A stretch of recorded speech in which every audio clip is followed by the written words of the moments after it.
G'day mates, how you going? Hoosier Daddy here, and Who's your mama? And we are on holiday down in Australia celebrating our anniversary. This is a recap of day 16. And you have to forgive me, I have to keep my head right here because sun's right there. Sunshine. We are in Airlie Beach today, and you may notice that we are wearing the same clothes we did yesterday because we had to take an overnight Greyhound bus to get here. So we haven't been able to check into our room yet. It's not ready, so we're killing time this morning, just exploring the town a little bit, but we will tell you more about that tomorrow. Today, we are recapping yesterday, which is day 16. It was our last day in Rainbow Beach. So a lot of you told me that we need to check out this place called Carlos Sandblow. So we got up in the morning and we were off to Carlos Sandblow, and I saw my first kookaburra in the wild. It was very cool. And there was another bird attacking it, so it must have tried to steal some eggs from the nest or something. Yeah, I tried to get close to it, and it almost flew right at me. So it did. It flew, like landed at your feet. Yeah. I don't think it thought you were real. It freaked me out a little bit, but we didn't hear it laughing. We have heard some laughing kookaburras in the trees, but that was the first one I've actually seen in the wild, so that was cool.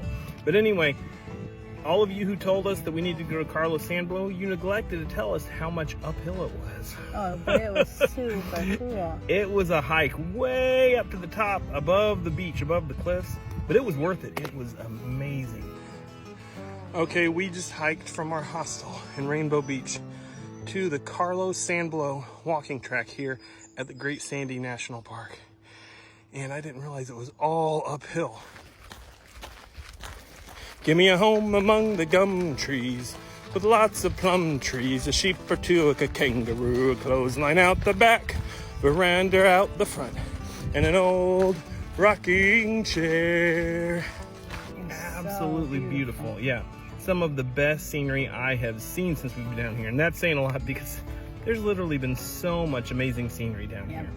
But it was this cool big giant sand dune that went down to the these cliffs overlooking the beach, and I guess people do hang gliding and paragliding there, and some people, I don't know if you call them boogie boards, kind of slide down the sand. We didn't see any of that, but as we were leaving, there were people walking up there with boogie boards, so we just missed it, I guess. Yeah, but she didn't want to hike all the way down to the cliffs because it was a lot harder coming back up, but I went down there and oh my gosh, it was majestic. It just yeah, it was such a great view. It was worth it.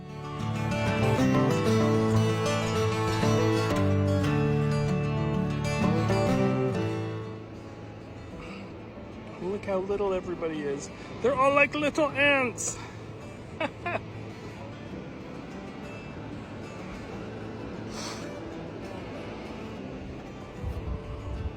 I could just stand here for hours.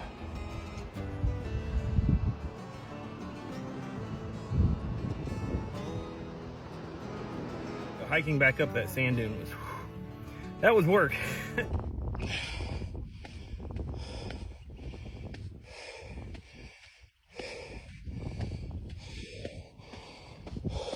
While he was down there, a lady came over to me and she said, "Why do men think that they have to live on the edge just to have fun? Why didn't he stay up here with you?" And I said, "I don't know. That's okay though."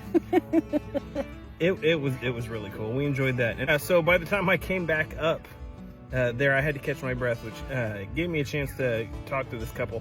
And I've said this before, but all the Aussies we've encountered down here have been super nice. They were great. We really enjoyed talking to them. And this couple, they were on a really extended holiday. They were semi-retired, so they're traveling the whole country. But they were working their way up to visiting family and going all around the country. So we exchanged stories and shared tips and stuff, and it was really great.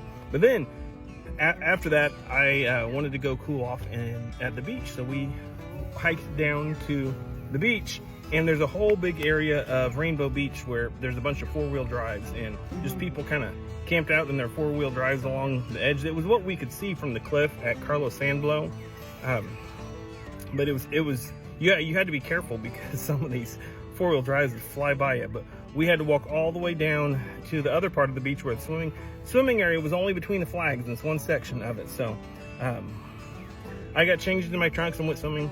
Hoosier Mama didn't want to join me because she thought it was a little chilly. It was a bit fresh, but Yeah, it was cold. it was heaps of fun. It was heaps of fun. I loved it.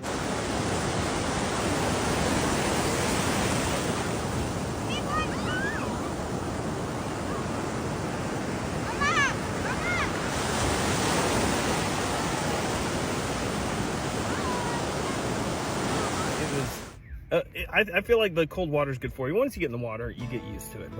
But forgot to tell you, I'm so excited to tell you about everything we did. Over by the swimming beach, there was this cool set of rainbow stairs. It said Rainbow Beach. Yes. And I love anything rainbow colored. Hoosier Mama loves rainbow stuff, so I got some pictures with her there. And I forgot to mention there's a surf club up at the top of the cliffs too, like at the top of the beach, with nice views overlooking the ocean. We shared some fish and chips there, which were absolutely delicious. I've had fish and chips multiple times since we've been down here. Super popular dish, and I can see why, because it's really good. But anyway, so that was everything we did on the beach. Now I wanted to tell you about the coolest thing that happened. Was I met up with one of our TikTok followers. She hit me up on TikTok. She and her husband, they have a farm with animals, and she invited us to come check out their farm. So I will link them down below, but their names were Keita and Will. What was the name of their page? Funny Farm Hamptons. Funny Farm Hamptons. They were the nicest, sweetest couple. Yes, with an amazing house and property, and the animals were so much fun to play with. Oh, what'd you do?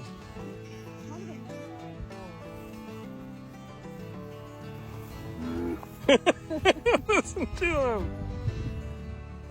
They came and picked us up on the beach, and she brought us out to her farm, and we got to pet the animals. I mean, they were all so cool. It's like, apparently they do photo shoots with families and stuff with the animals, and you can pet them and feed them, and so that's kind of what we did. And in the future, they will have a house to rent out on their property, and you can come and help them feed the animals while you're staying there. They said they have kangaroos that come through their property at night. Just so much stuff to see and do. It's so beautiful. It was such a cool experience to actually get to experience like what regular Aussie life is with another family. Yeah. Because they had the coolest dogs too. They were barking at us when we first got there, but by the time we were done, they were snuggling up in my lap.